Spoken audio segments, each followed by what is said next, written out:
In a distant galaxy on the planet Junta, a benevolent people existed whose sole passion was discovering and obtaining knowledge across the universe.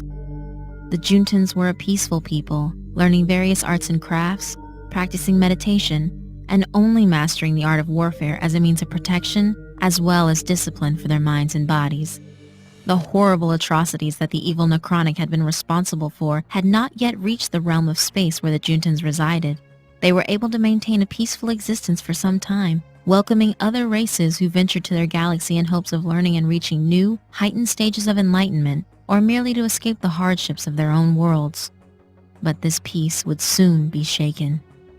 Eden, a young Juntan female, had been born into power to govern the people thanks to her family lineage. However, wanting to pursue a different path for herself, Eden gave up her rights to rule and chose to abdicate the throne to her younger brother, who now ruled Junta instead. She knew that her chosen path was that of the warrior, and she wanted nothing more than to serve as a guardian and protector for her people. Eden began training under the High Priestess Valeria, who not only taught her the ways of the warrior, but also how to heal and bring peace to those in pain. Once her training had been completed, Valeria gifted her with Red Moon, an enchanted katana passed from warrior to warrior who was worthy to take the place of the current High Priestess as their heir. High Priestess Valeria reassured Eden that she was, indeed, worthy of the token she had been blessed with, as well as the vast amount of knowledge that she would soon acquire. One evening, Eden awoke from a nightmare where her entire planet had been engulfed in flames by foreign powers invading their world to overtake them. The leader of the army was a commander who had a mere skull for a head and dressed in an armored spacesuit.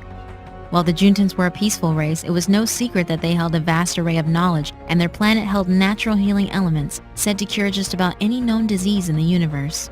But they were so far out that such an invasion was unlikely, as many did not know of the star system in which Junta resided.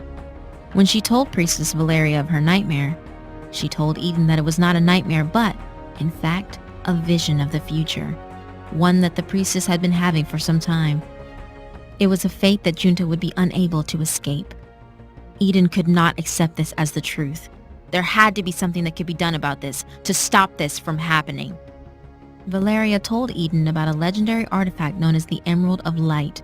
The exact whereabouts of the emerald were unknown, but it was a story that had been passed down among her people for many generations, but none had a real need for its power because their home was peaceful and had not been involved in any wars. Eden spent days combing over documents and logs, hoping to obtain the emerald's location, but it was to no avail, and whispers of a large fleet was rumored to have begun traveling to their star sector. Without even having to confirm it, Eden knew that it was the commander from her nightmares. Her people weren't prepared for such an invasion, and Eden was desperate. She pleaded with Valeria to help her. They needed help from the outside. The priestess taught Eden an incantation that would help them call for aid, one who would be able to combat this threat heading their way, someone who was familiar with the enemy and would help them with the battle to come. In the wake of their summons stood a cybernetic assassin who called himself Unit Number 522.